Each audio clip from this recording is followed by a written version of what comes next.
As soon as Zach and Zoe's teacher, Ms. Moriarty, had announced she was starting an after-school lacrosse club, the Walker twins were the first to sign up. "I didn't know you two liked lacrosse," Ms. Moriarty said, surprised. She'd been a star player in college and had always wanted to coach. Now was her chance to do it at Middletown Elementary. "We've been waiting for a chance to play on a team," Zoe said. Zach nodded.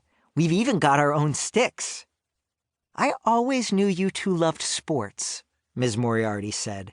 "I guess I just never asked if you loved mine." "You might not know it," Zoe said, "but our dad is a huge lacrosse fan. On weekends, he takes us to games at Middletown High School. He said if he didn't play basketball when he was growing up, he would have definitely tried out for the lacrosse team as an attack man." "We called them attackers when I played," Ms. Moriarty said. "And no, I didn't know that about your dad. Everybody around here just knows him for basketball." Their dad, Danny Walker, was the best basketball player ever to come out of Middletown. When he was 12, he'd taken his travel team all the way to the national championship for 7th graders. After that, he became a star point guard in both high school and college.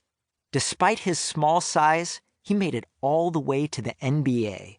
Now he worked as a sports reporter on television, covering the kinds of great athletes he'd once been himself. "Dad says that a lot of what he loves about basketball and soccer also applies to lacrosse," Zach said. Like his kids, Danny Walker had played all kinds of sports growing up. Now, because of his job as a reporter, he had to know everything about all of them. "He always wanted to play the ex-attackman position," Zoe mentioned. Zach grinned at his twin sister. "I think he likes it because it sounds like one of the superheroes in X-Men," he said. "Well, he does sort of play like a superhero when he practices with us in the backyard," Zoe said. "We've played so much out there, it feels like we're already on a team." Ms. Moriarty smiled. "And now that we'll have a lacrosse team of our own, I'll take all the help I can get from you two." Usually there were 10 players to a side in lacrosse, but Ms. Moriarty decided that as the 3rd graders were playing for the first time, it would be best to start out with 8.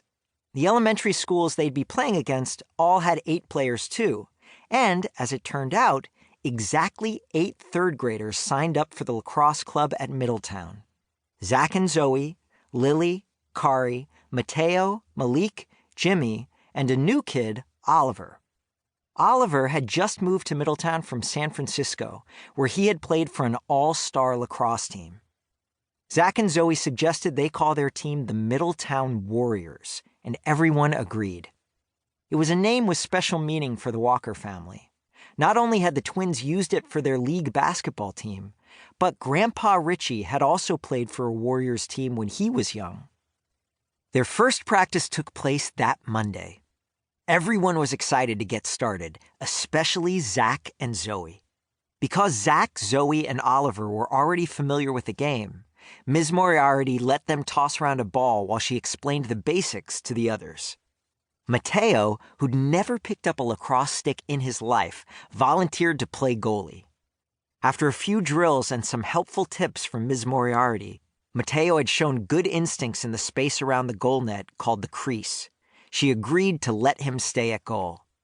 "Hey," Mateo said after practice ended for the day, "I never knew lacrosse could be so much fun." All 8 team members looked forward to playing together during the week. Zach and Zoe were interested in using what they knew about other sports and applying it to lacrosse, just like their dad said.